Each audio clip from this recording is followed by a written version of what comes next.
আমি আছোঁ চেণ্ট লুইছত। মই যুগলগিৰিতে কৈছোঁ। আজি আগষ্টৰ 5 তাৰিখ 2023 চন। এইটো হ'ল চেণ্ট লুইছৰ আৰ্চ বা তোৰণ। 1963 চনত বনোৱা হৈছিলে। এইটো প্ৰায় 700 ফুট ওখ।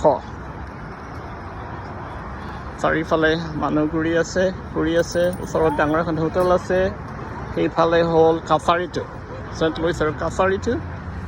তাৰপিছত এইফালেও মানুহ থকা এপাৰ্টমেণ্ট, হোটেল, কিবা গীৰ্জাঘৰ এটা। মানুহ ফুৰিবলৈ আহিছে আৰু ওপৰলৈ উঠি যাব পাৰি। চেণ্ট লুইছৰ আৰ্চটো দেখুৱাইছোঁ, ডাঙৰকৈ দেখিব পাৰি।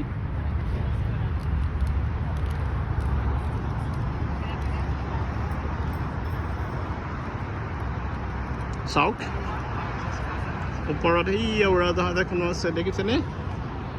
এইফালে উৰাজাহাজ এখন উৰি গৈছে। ওচৰতে বিমানঘাটটো ওচৰতে